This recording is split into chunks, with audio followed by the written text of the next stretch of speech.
우리 건물 청소부잖아. 예비사돈이 건물주 청소부 어머니의 기막힌 상견례. 여보, 저기 들어오시는 분들이 남편 기수가 내 손을 꼭 잡았다. 나는 고급 한정식당. 입구를 바라보며 숨이 막혔다. 심장이 미친 듯이 뛰었다. 아니, 제발 아니길 하지만 현실은 냉혹했다. 어머니, 괜찮으세요? 얼굴이 새하얗게 질렸어요. 손도 차갑고요. 아들 준호가 걱정스런 눈빛으로 나를 쳐다봤다 하지만 나는 대답할 수가 없었다. 입술이 바짝 말라붙어 말이 나오지 않았다. 상견례 자리에 들어오는 예비 사돈 부부, 그들은 다름 아닌 내가 3년간 청소부로 일했던 미담 식당 건물의 주인 강 사장 내외였다. 안녕하십니까? 저희가 수진이 부모 강민수, 김미선입니다. 강 사장이 공손하게 인사했다. 그의 부인 역시 우아한 미소를 지으며 자리에 앉았다. 명품 핸드백을 의자 옆에 조심스럽게 내려놓는 모습이 여유로워 보였다. 하지만 그들은 나를 알아보지 못했다. 당연했다. 그들에게 나는 그저 건물 구석구석을 닦던 투명 인간 같은 존재였으니까.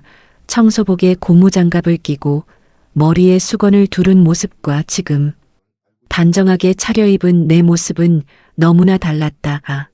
네, 저희는 준호 부모 박기수, 김선아입니다. 기수가 침착하게 인사를 받았다. 나는 떨리는 손으로 물잔을 들었다. 물을 마시려는데 손이 너무 떨려 잔이 흔들렸다. 어머님, 피부가 정말 좋으시네요. 관리를 잘하시나 봐요. 요즘 같은 날씨엔 피부가 푸석해지기 쉬운데. 강 사장 부인이 나를 보며 사교적인 미소를 지었다. 나는 어색하게 고개만 끄덕였다. 말을 하면 목소리가 떨릴 것 같았다. 아버님은 무슨 일을 하셨어요? 강 사장이 기수에게 물었다. 철도 공사에서 40년 근무하고 정년 퇴직했습니다. 주로 역에서 신호 관제 업무를 했습니다. 아, 공무원이셨군요. 안정적이고 좋으시겠어요. 요즘 같은 세상에 공무원만 한 게 없죠. 강 사장이 고개를 끄덕이며 말했다. 분위기는 나쁘지 않았다. 준호와 수진이는 서로를 바라보며 수줍게 웃었다. 그 모습이 얼마나 예쁜지. 하지만 내 가슴은 두려움으로 가득했다. 그런데 어머님은 어떤 일을 하셨어요? 경력이 있으신지 궁금하네요. 강 사장 부인의 질문에 나는 목이 막혔다. 숨이 멎는 것 같았다. 저는 집안일을 주로 하셨습니다. 아들 키우느라 고생 많이 하셨죠? 요즘 말로 육아에 전념하신 거죠. 기수가 재빨리 대답했다. 거짓말은 아니었다. 하지만 내가 3년 전부터 청소 일을 한 건 말하지 않았다. 요즘 전업주부 하시는 분들 정말 존경스러워요. 육아가 얼마나 힘든 일인데요. 저도 수진이 키울 때 정말 힘들었거든요. 강 사장 부인이 고개를 끄덕이며 공감했다. 맞아요. 애 하나 키우는 게 정말 보통 일이 아니죠. 나는 겨우 한마디를 꺼냈다. 목소리가 가늘게 떨렸다. 식사가 시작되었다. 한정식이 하나씩 나왔다. 전복죽, 전체 요리, 구이, 찜, 화려한 음식들이었다. 하지만 나는 음식이 목으로 넘어가지 않았다. 3년 전 그 건물 화장실에서 허리 굽혀 변기를 닦던 내 모습이 자꾸만 떠올랐다.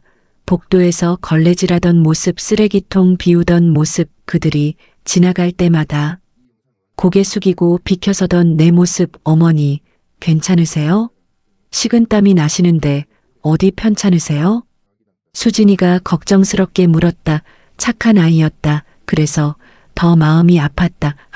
괜찮아요. 그냥 좀 더운 것 같아서 에어컨 바람이 약한가 봐요. 나는 억지로 미소를 지었다. 손수건으로 이마에 땀을 닦았다. 제가 직원분께 말씀드릴까요? 준호가 일어서려 했다. 아니야, 괜찮아. 엄마 원래 더위를 좀 타거든. 나는 재빨리 아들을 말렸다. 더 이상 주목받고 싶지 않았다. 식사. 중간에 강 사장이 물었다. 두 분은 어떻게 만나셨어요? 연애 결혼이신가요? 네, 그렇습니다. 젊었을 때 직장에서 만났죠. 기수가 나를 보며 미소 지었다. 나는 그 시절이 떠올라 잠시. 긴장이 풀렸다. 사실 처음 만났을 때는 쉽지 않았어요. 저희 장인어른께서 제 직업을 탐탁지 않게 보셨거든요. 아, 그러셨어요? 공무원인데도? 당시엔 철도 공무원이 지금처럼 대우가 좋지 않았어요. 게다가 주야 교대 근무라 집안 반대가 심했죠. 기수의 말에 나는 30년 전 그날이 떠올랐다. 친정 아버지는 호통을 쳤다. 안 돼. 내 딸을 그런 사람한테 줄 수 없어. 아버지, 기수 씨는 정말 좋은 사람이에요. 성실하고 책임감도 강하고 성실하고 책임감. 강한 게 밥 먹여주냐? 밤낮 교대 근무하는 사람이랑 살면 넌 평생 혼자 살아야 해. 아버지는 기수를 만나러 온 날 그를 현관 밖에서 물벼락으로 쫓아냈다. 나가. 다신 우리 딸 앞에 나타나지 마. 하지만 기수는 포기하지 않았다. 한 달 뒤 그는 다시 찾아왔다. 빗속에서. 장인어른, 제 말 한 번만 들어주십시오. 안 돼. 돌아가. 저는 비록 월급이 많지는 않지만 국가 기관망을 지키는 일을 합니다. 하루에도 수만 명의 승객이 제 손을 거쳐 안전하게 목적지에 도착합니다. 그 기수는 무릎을 꿇었다. 빗물이 그의 어깨를 적셨다. 제게 기회를 한번 주십시오. 평생 선아를 지키고 사랑하겠습니다. 제 목숨을 걸고 맹세합니다. 그의 진심이 아버지의 마음을 조금씩 녹였다. 하지만 허락을 받기까지는 1년이 더 걸렸다. 그렇게 힘들게 결혼하셨군요. 하지만 지금은 행복하시죠? 강 사장 부인이 웃으며 물었다.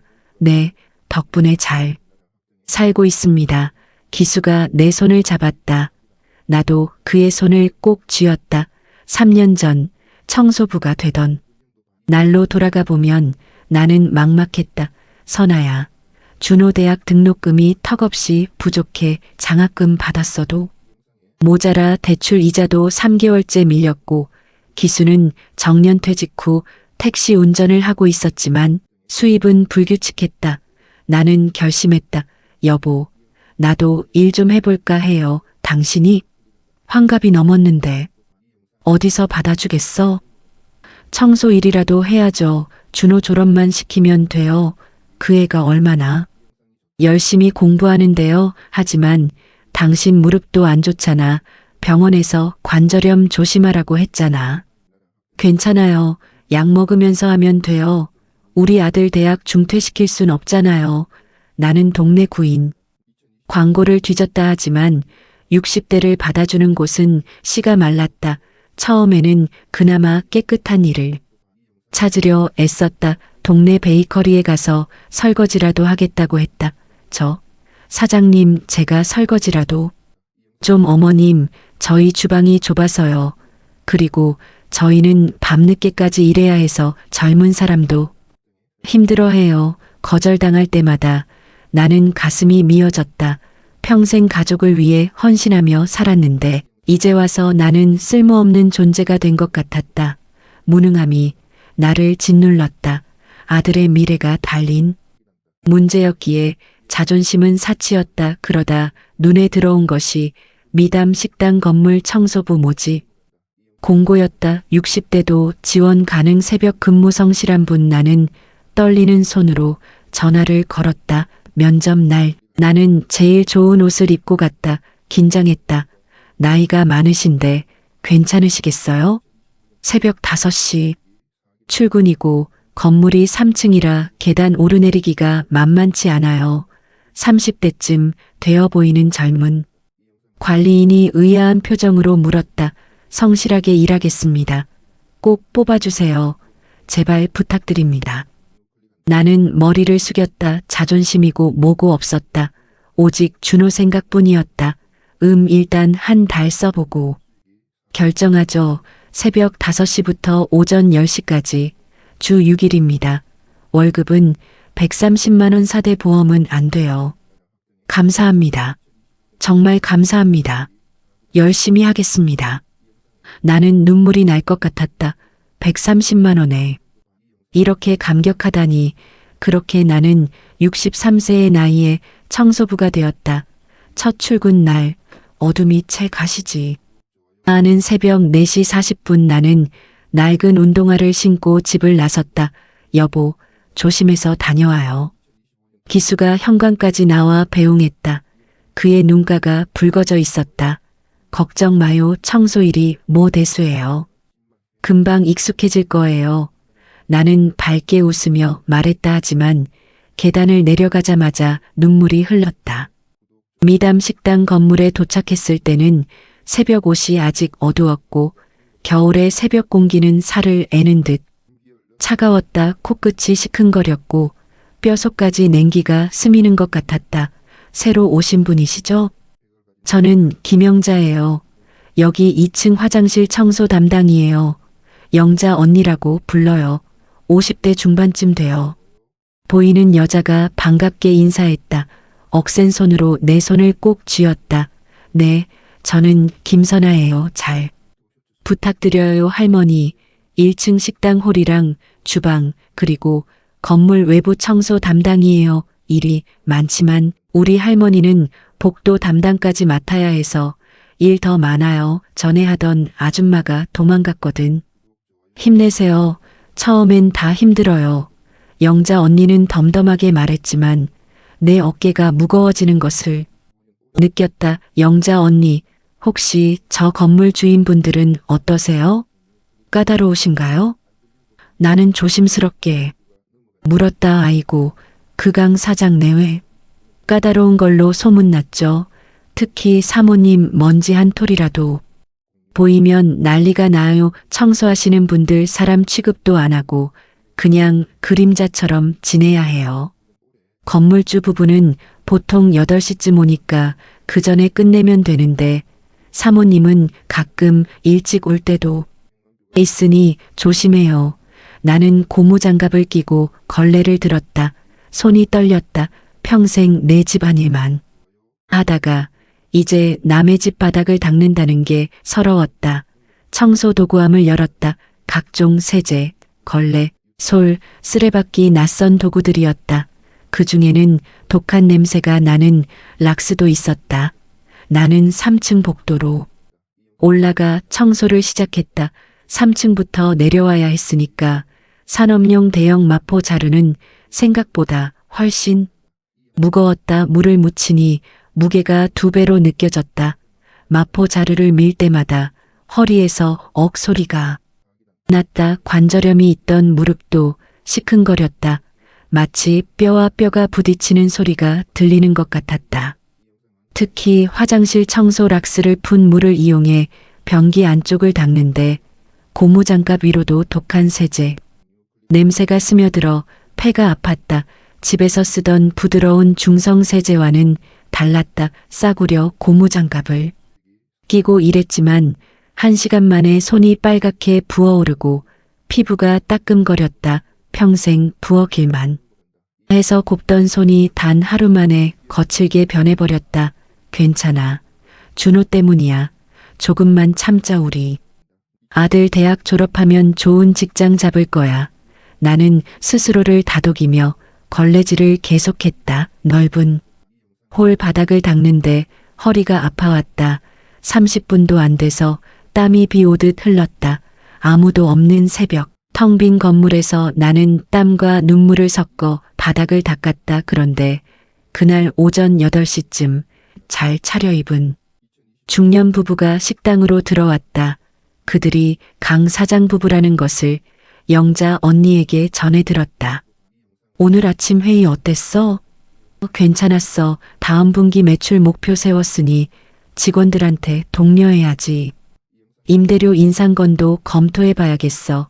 남자는 명품 시계를 찬 손으로 서류를 넘기고 있었고 여자는 명품 핸드백을 테이블에 올려놓았다. 그 핸드백 가격이면 내 6개월치 월급은 될 것 같았다. 여기 건물 주시래요. 이 식당 건물이랑 옆 건물까지 2채나 갖고 계신데요. 부자시죠? 영자 언니가 작은 목소리로 귀띔해줬다. 아, 그래요?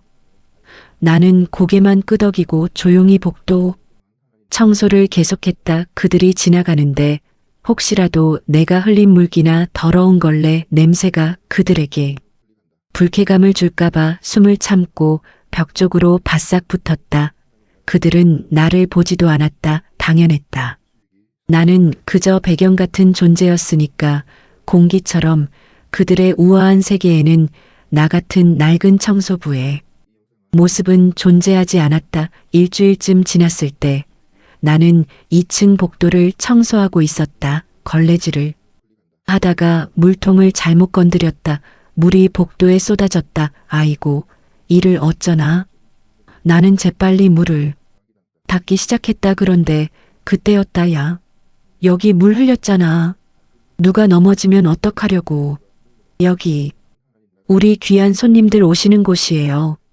갑자기 뒤에서 날카로운 목소리가 들렸다. 강 사장 부인이었다. 명품 구두굽이 내 눈앞에 보였다. 죄송합니다. 제가 미처 물통을 미처가 아니라 나이 드신 분이 일을 제대로 못하시는 거 아니에요? 이러니까 나이 많은 분 뽑으면 안 된다니까. 그녀의 목소리는 차갑고 마치 칼날 같았다. 정말 죄송합니다. 바로 닦겠습니다. 흔적도 안 남게 깨끗이 닦을게요. 나는 허리를 굽혀 재빨리 물기를 닦았다. 손이 부들부들 떨렸다. 무릎이 바닥에 닿아 시큰거렸지만 참았다. 여보, 뭔 일이야? 무슨 소리야? 강 사장이 다가왔다. 이 청소하시는 분이 바닥에 물을 흘리고도 그냥 가려고 했어요. 내가 안 봤으면 손님이 넘어질 뻔했다니까요. 아, 조심하셔야죠. 손님들 다치면 큰일 나요. 우린 소송이라도 당하면 죄송합니다. 사장님, 다시는 이런 일 없도록 조심하겠습니다. 나는 고개를 숙인 채 사과했다. 목소리가 떨렸다. 됐어요. 실수할 수도 있죠. 다음부터 조심하세요. 그리고 다음에 또 이러시면 곤란해요. 강 사장은 부인보다는 온화했지만 그 역시 나를 그저 고용인으로만 봤다. 그날 이후로 나는 더욱 조심했다. 강 사장 부부가 오는 시간을 외워서 그 시간엔 다른 층을 청소했다. 마주치면 최대한 눈에 띄지 않으려 벽 쪽으로 비켜섰다. 어느 날 나는 1층 화장실을 청소하고 있었다. 변기를 닦고 있는데 누군가 들어왔다. 아휴, 더러워. 왜 이렇게 냄새가 나는 거야? 방금 청소했다며? 강 사장 부인의 목소리였다. 나는 재빨리 일어서려다 무릎이 아파 비틀거렸다. 관절염 약을 먹었는데도 통증이 심했다. 할머니, 거기 뭐 하세요? 빨리 치우세요. 냄새 나 죽겠어요. 향수 냄새까지 다 날아가네. 네, 죄송합니다. 금방 끝나갑니다. 나는 서둘러 청소도구를 챙겼다. 무릎이 쑤시고 허리가 끊어질 것 같았지만 내색할 수 없었다. 화장실 밖으로 나오는데 눈물이 핑 돌았다. 왜 이러는 거야? 선아, 이 나이에 자존심이 뭐가 중요해. 준호만 생각해. 우리 아들 꿈을 이뤄줘야지. 나는 눈물을 훔치고 다시 걸레를 들었다. 3층 계단을 오르는데 다리가 후들거렸다. 6개월쯤 지났을 때 집에 들어서는데 현관에 신발이 있었다. 기수가 일찍 들어와 있었다. 여보, 나 오늘 허리 좀 아파서 일찍 들어갔어요. 응? 무슨 일 있어? 어디 다쳤어? 기수가 의아한 표정으로 물었다. 그가 소파에서 일어났다. 아니 그냥 집안일 하다가 삐끗했나 봐요. 나는 얼버무렸다. 하지만 기수는 눈치가 빠른 사람이었다. 선아야, 혹시 무슨 일 하는 거 아니야? 요즘 맨날 새벽에 나가고 점심때 들어오잖아. 무슨 소리예요? 그냥 집안일 하는데 요즘 시장도 새벽에 가면 싸잖아요. 손이 왜 이렇게 거칠어졌어? 예전엔 이렇지 않았잖아. 피부도 트고 이건 세제 쓴 손이야. 기수가 내 손을 잡았다. 나는 손을 빼려 했지만 그는 놓지 않았다. 내 손을 자세히 들여다봤다. 그리고 무릎에 멍. 이게 뭐야? 여기저기 다 멍투성이잖아. 그건 청소하다가 나는 말실수를 했다. 기수의 눈빛이 변했다. 사실대로 말해봐. 어디서 일하는 거야? 미담 식당. 건물에서 청소일해요 뭐. 기수의 목소리가 커졌다. 그의 얼굴이 새빨갛게 달아올랐다.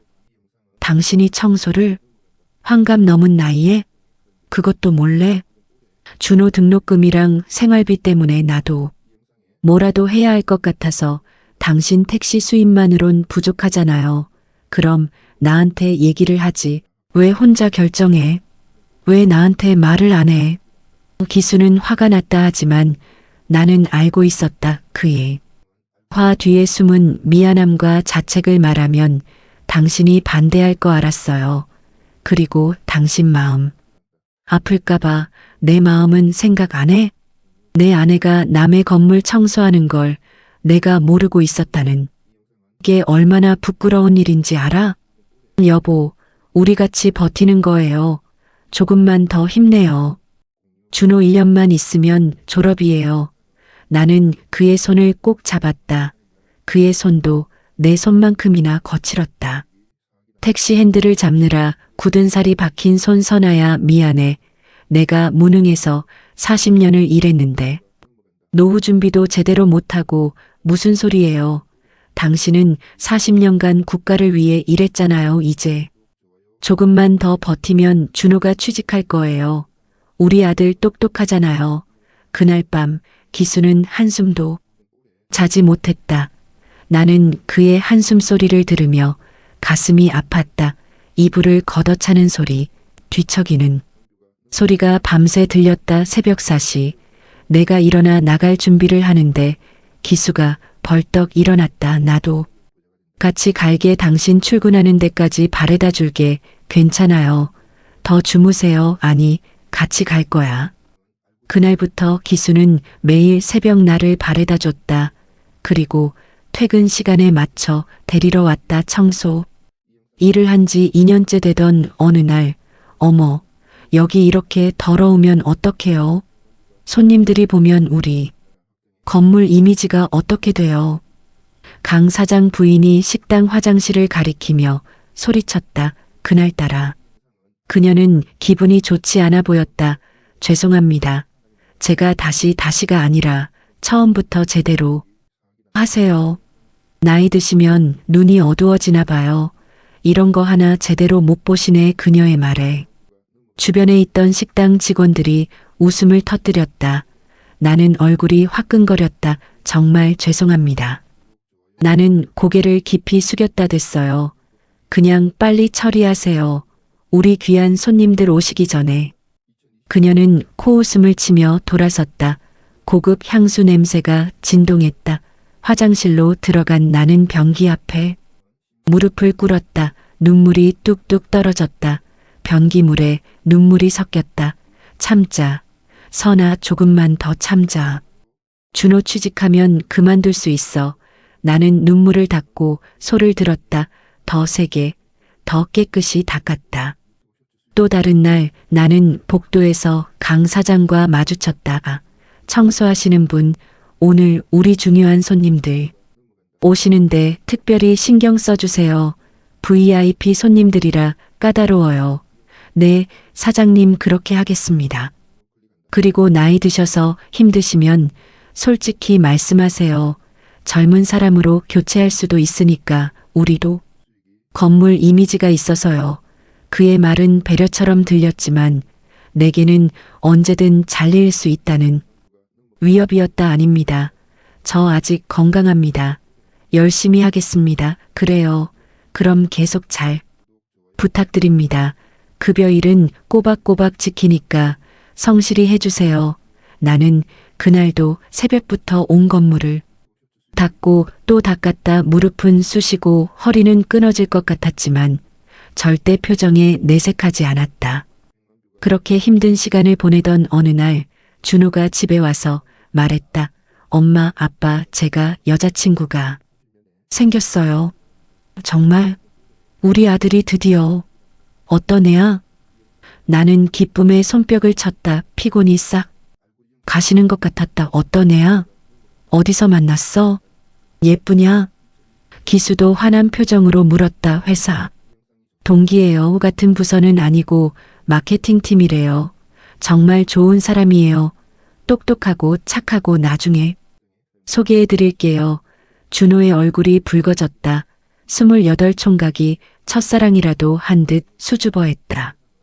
이름이 뭔데? 강수진이요. 수진이래요. 강수진 좋은 이름이네. 빨리 보고 싶다. 나는 가슴이 설렜다. 우리 아들에게도 드디어 봄이 온 걸까? 그로부터 6개월 후 준호가 또 다른 소식을 가져왔다. 엄마, 아빠, 저 수진이랑 결혼하고 싶어요. 뭐? 벌써? 만난 지 6개월밖에 안 됐잖아. 네, 하지만 저희 서로 정말 잘 맞아요. 더 이상 기다릴 필요가 없을 것 같아요. 부모님께 인사드리고 싶대요. 나는 가슴이 뛰었다. 기쁨과 동시에 두려움도 밀려왔다. 준호야, 그 집안은 어때?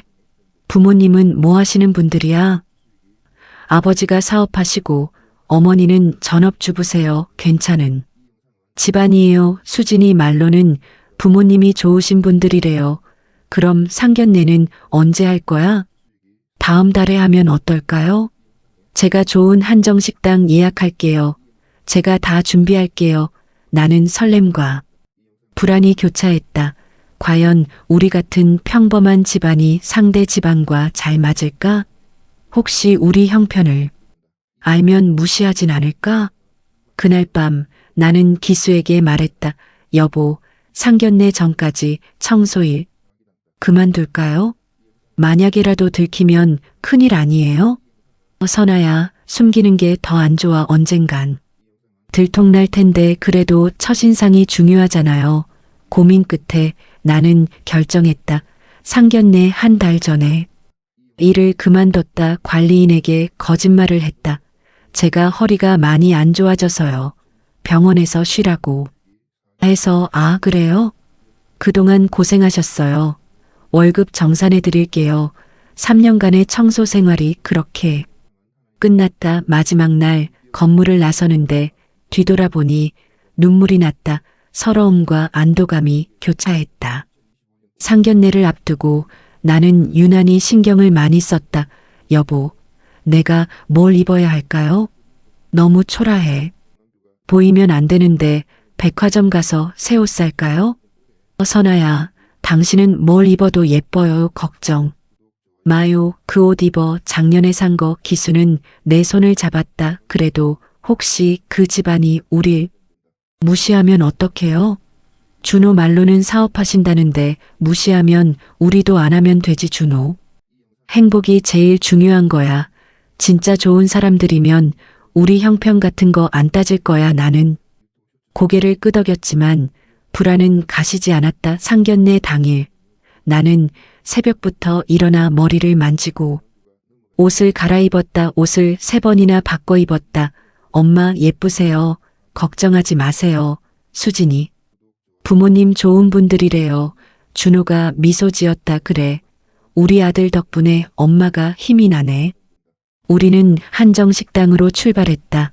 내 가슴은 두근거렸다. 손에 땀이 났다. 차 안에서 기수가 말했다. 선아야, 떨지마. 우린 떳떳해. 평생 정직하게 살았잖아. 알아요. 그래도 긴장돼요.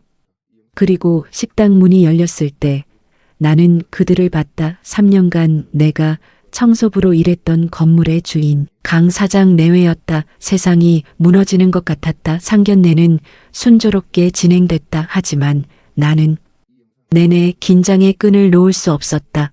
음식 맛도 몰랐다. 수진이 아버님은 구체적으로 어떤 사업을 하세요? 기수가 자연스럽게 물었다. 부동산 임대업을 합니다. 건물 몇 채 운영하고 있어요. 주로 상업용 건물이죠. 식당이나 사무실 임대하고. 아, 그렇군요. 안정적이시겠어요. 요즘 부동산 경기도 괜찮다고 하던데요. 대화는 무난하게 이어졌다 하지만 문제는 식사가 끝나갈 무렵 터졌다. 저기 화장실 좀 다녀올게요. 강 사장 부인이 자리에서 일어났다. 나도 긴장이 풀려 화장실에 가고 싶었지만 그녀를 마주칠까봐 참았다. 그런데 10분쯤 지나 돌아온 그녀의 얼굴이 굳어 있었다. 뭔가 이상했다. 여보, 나 좀 봐요. 그녀가 남편을 불렀다. 목소리가 낮았지만 긴장감이 느껴졌다. 두 사람은 잠시 구석에서 무언가 이야기를 나눴다. 그리고 돌아온 강 사장의 표정도 심상치 않았다. 죄송한데요. 혹시 사모님 예전에 어디서 뵌 적 있으신 것 같은데 정말 낯이 익으세요. 강 사장이 나를 뚫어지게 쳐다봤다. 아, 아닙니다. 처음 뵙는 것 같은데요. 나는 당황해서 시선을 피했다. 아니에요. 분명히. 어디선가. 맞다. 강 사장 부인이 손뼉을 쳤다. 그녀의 눈이 커졌다. 당신, 우리 미담. 식당 건물에서 청소하시던 분 아니에요? 맞죠? 그 할머니 맞잖아요. 그 순간 식탁이 얼어붙었다. 시간이 멈춘 것 같았다. 어머니가 청소부였다고요? 수진이가 믿을 수 없다는 표정으로 물었다. 포크를 떨어뜨렸다. 아, 그게 나는 말을 잇지 못했다. 목소리가 나오지 않았다. 어머니, 그게 사실이에요? 준호도 당황한 표정이었다. 나는 아들에게조차 청소 일을 자세히 말하지 않았었다. 맞아요. 저 3년 전부터 그 건물에서 청소 일을 했어요. 준호 등록금 벌려고. 나는 고개를 숙였다. 눈물이 날 것 같았다. 세상에 이럴 수가. 우리 건물 청소부가. 강 사장 부인이 헛웃음을 쳤다. 여보, 우리 나가요. 더 이상 여기 있을 수 없어요. 강 사장 부인이 일어서며 가방을 집었다. 잠깐만요. 사모님, 이건 제 직업이 뭐가 문제가요? 우리 딸이 청소부 집안으로 시집을 가라고요? 말이 돼요, 이게? 그녀의 목소리는 차갑고 날카로웠다. 주변 테이블 사람들이 쳐다봤다. 사모님, 직업에 귀천이 어디 있습니까? 어머님께서. 성실하게 준호가 변호하려 했지만 그녀는 손을 내저었다. 성실이고 뭐고, 우린 그런 집안이랑 사돈 맺을 생각 없어요. 수진아, 가자. 지금 당장. 엄마. 이러지 마요. 수진이가 당황해서 어머니를 붙잡았다. 나도 처음 알았어. 엄마가 청소부였다는 걸 왜 숨긴 거예요? 왜 거짓말했어요? 준호가 나를 돌아봤다. 그의 눈빛에는 배신감이 어려 있었다. 준호야, 미안해. 엄마가 너한테 짐이 될까봐, 내가 부끄러워할까봐. 짐이 아니라 거짓말이잖아요. 엄마는 집안일만 한다고 했잖아요.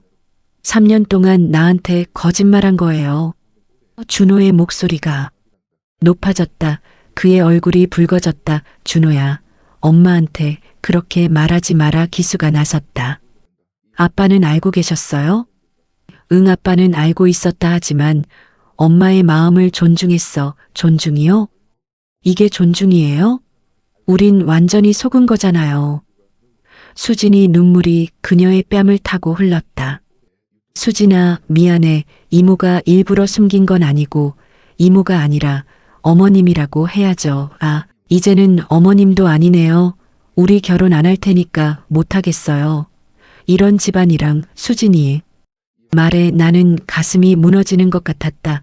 사모님, 제 아내가 청소 일을 한 게 뭐가 그리 부끄러운 일입니까? 기수가 강 사장 부인을 똑바로 쳐다보며 말했다. 부끄럽죠.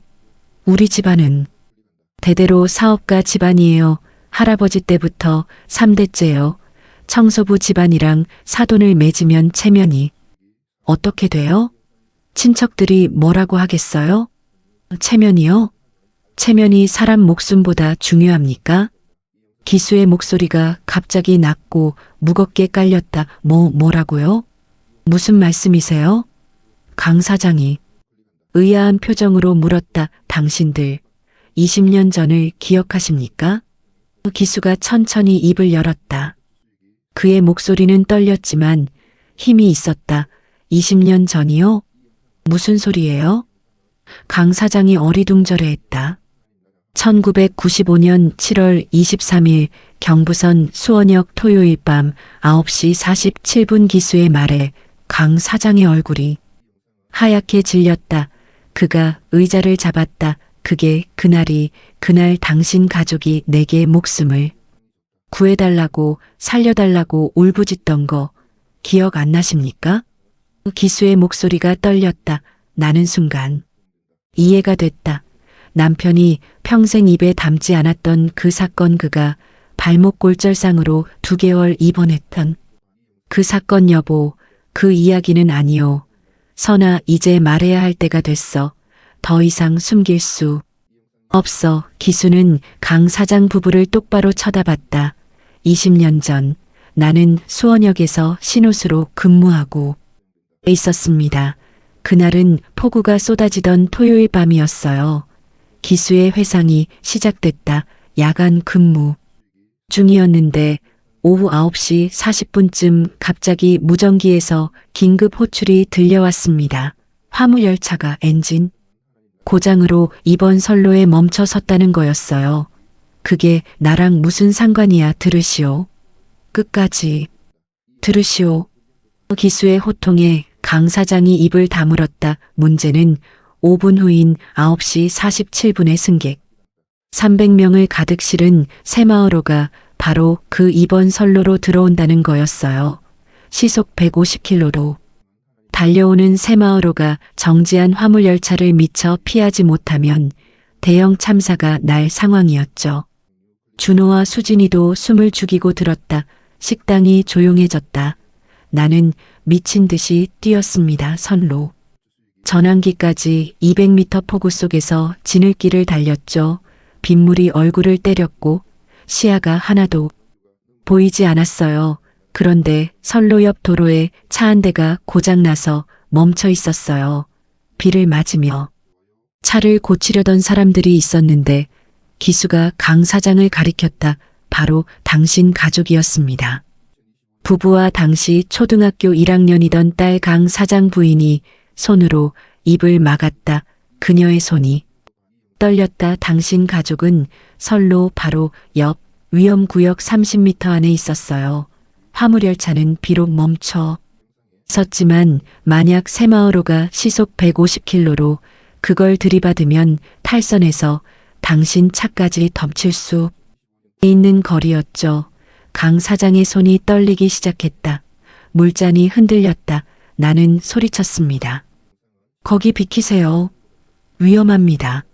당장 그 자리를 떠나세요. 하지만 폭우 소리와 천둥 소리에 무쳐 들리지 않았어요.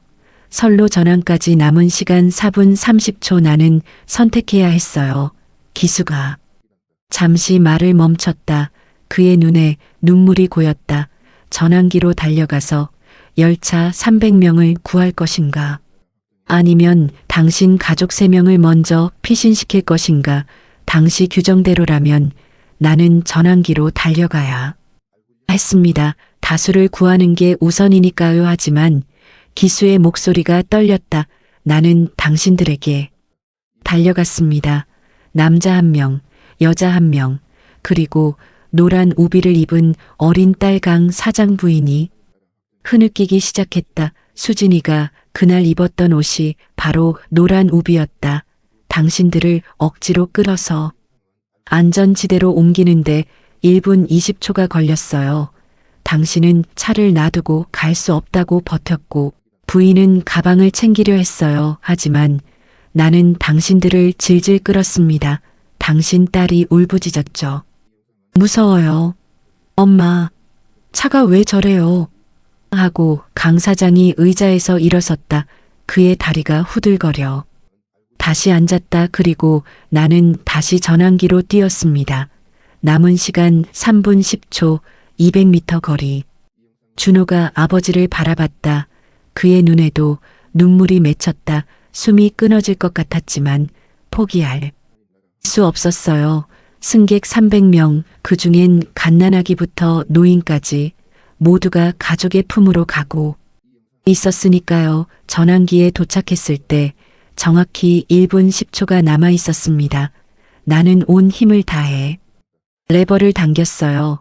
평소엔 20초면 움직이는 레버였어요. 하지만 레버가 움직이지 않았습니다.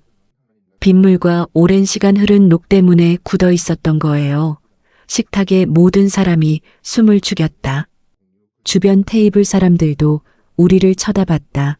나는 두 발로 레버를 짓밟았습니다. 한 번, 두 번, 세 번 발목에서 뚝 하는 소리가 들렸지만 계속 짓밟았어요. 피가 운동화 밖으로 새어나왔어요. 40초, 30초, 20초 그리고 10초를 남기고 드디어 레버가 움직였습니다.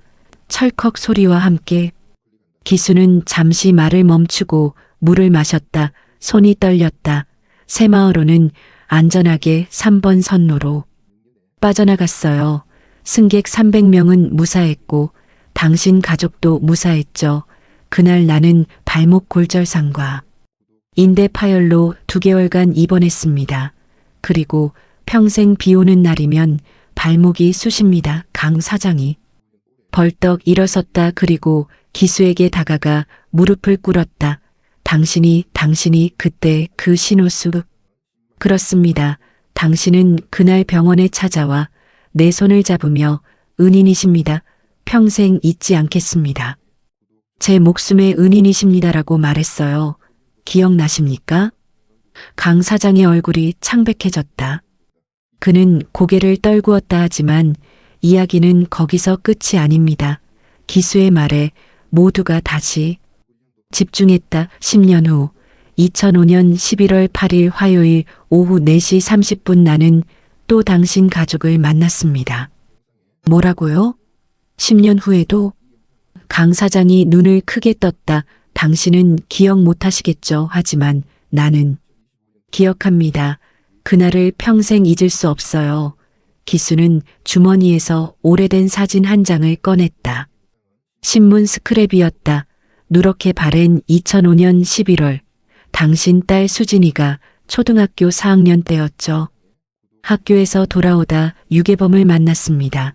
수진이가 깜짝 놀라 아버지를 쳐다봤다. 그녀의 얼굴이 하얗게 질렸다. 아빠, 그 일을 어떻게 나는 청량리역에서 집까지 걸어가는 길이었죠. 퇴근길 오후 4시 30분쯤 골목을 지나가는데 한 남자가 초등학생 여자아이를 억지로 승합차에 태우려는 걸 목격했습니다.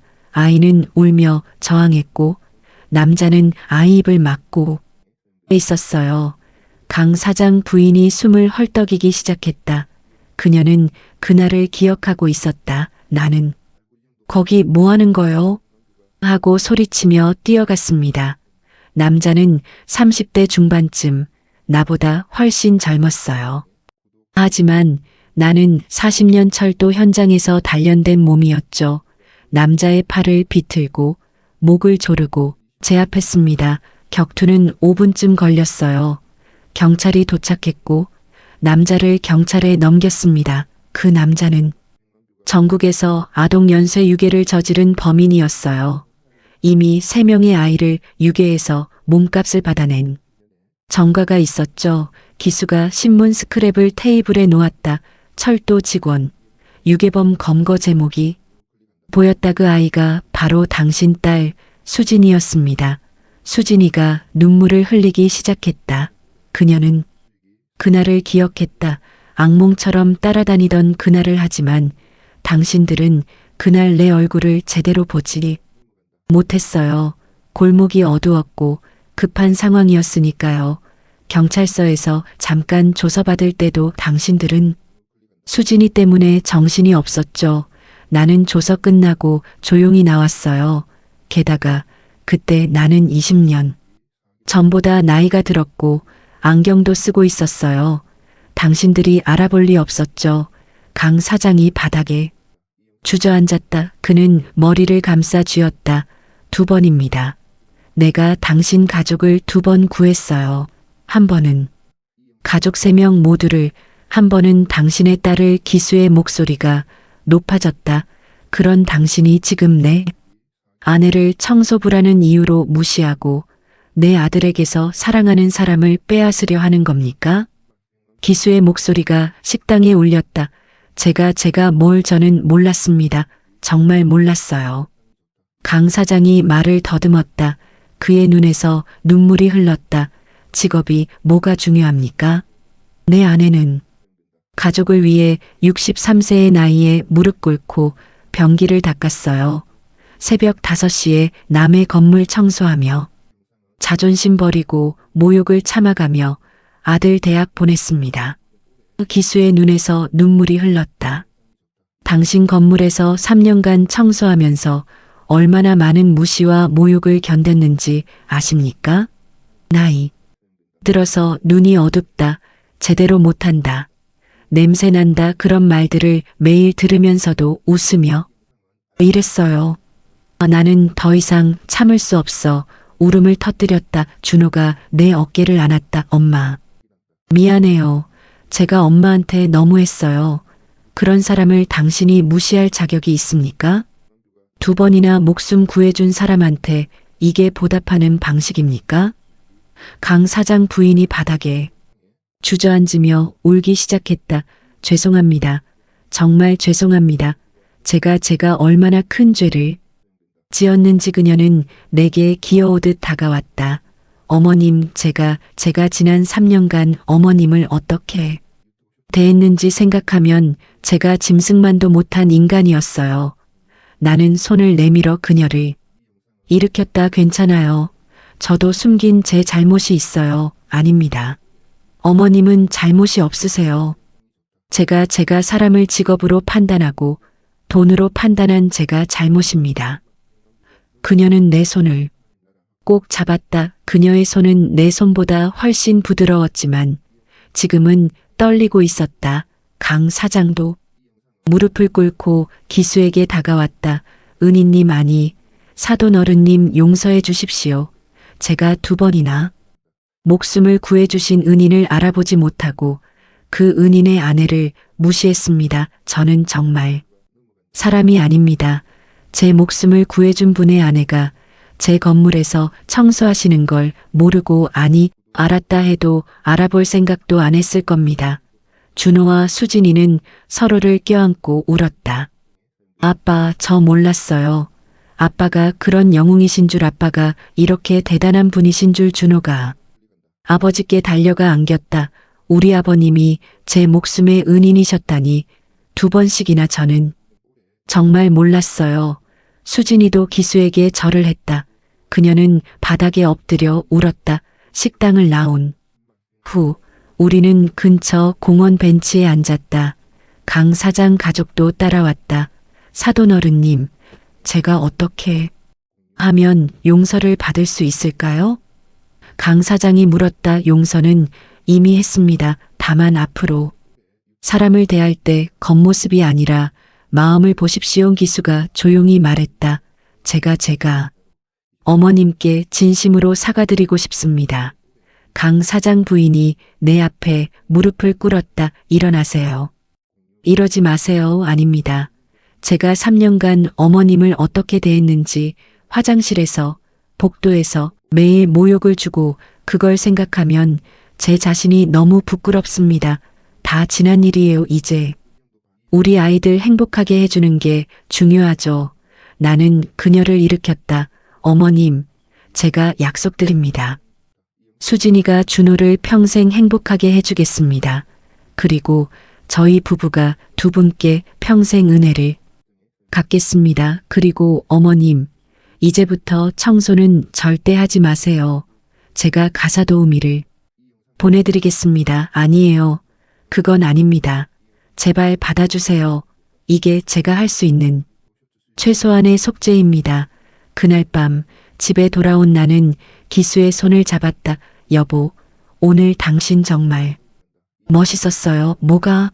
나는 그냥 사실을 말했을 뿐이야. 당신이 그런 일을 했다는 걸 나도 자세히는 몰랐어요. 그저 사고가 있었다는 것만 말하기 싫었어. 자랑하는 것 같아서 그냥. 내 일을 했을 뿐인데 그래도 고마워요. 오늘날 지켜줘서 우리는 손을 꼭 잡고 앉아 있었다. 그로부터 3개월 후 준호와 수진이의 결혼식이 열렸다. 서울 시내 유명 웨딩홀이었다. 강 사장이 모든 비용을 부담하겠다고 했지만 우리도 절반을 냈다. 신부 아버지께서 말씀하시겠습니다. 사회자의 멘트에 강 사장이 단상에 올랐다. 그의 손에는 종이가 아니라 마음이 담겨 있었다. 오늘 저는 하객 여러분 앞에서 부끄러운 고백을 하려 합니다. 그는 떨리는 목소리로 말했다. 저희 가족은 2번 죽을 뻔했습니다. 한 번은 20년 전 경부선 수원역 기차 사고에서, 한 번은 15년 전 유괴 사건에서 하객들이 웅성거렸다. 그때마다 저희를 구해준 분이 계셨습니다. 바로 오늘 신랑의 아버님이십니다.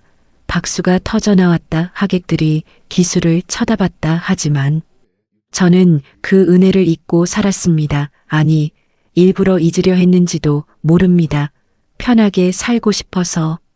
강 사장의 눈에서 눈물이 흘렀다. 그리고 신랑 어머님을 직업으로 판단하며 얼마나 많은 모욕을 드렸는지 모릅니다. 하객들이 놀라 수군거렸다. 오늘 저는 이 자리에서 다시 한번 고개 숙여 감사드립니다. 그리고 약속드립니다.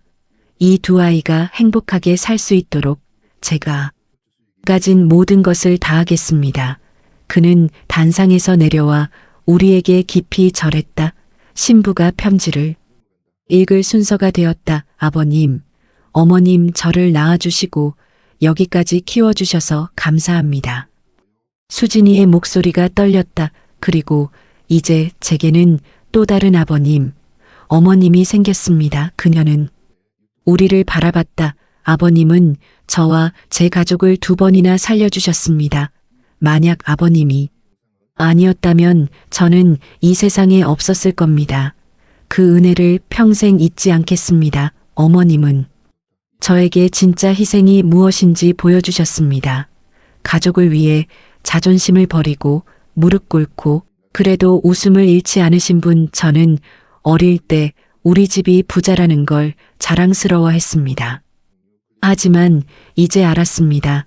진짜 부자는 돈이 많은 사람이 아니라 사랑이 많은 사람이라는 것을요.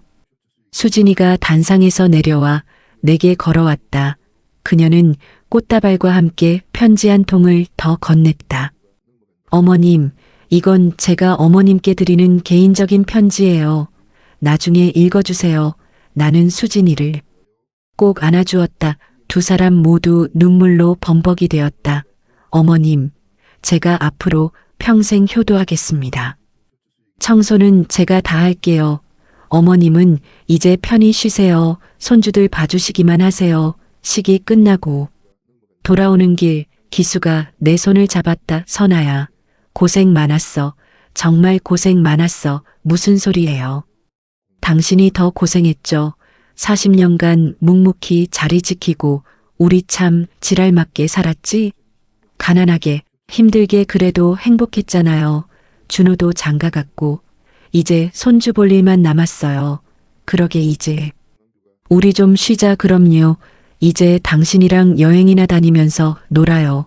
우리는 손을 꼭 잡고 걸었다. 석양이 아름다웠다. 집에 도착해서 수진이가 준 편지를 읽었다. 어머님께 저는 어렸을 때부터 엄마가 전업주부라는 게 자랑스러웠어요. 친구들 엄마는 다 일하는데 우리 엄마는 안 일한다고 자랑했죠. 하지만 이제야 알았어요.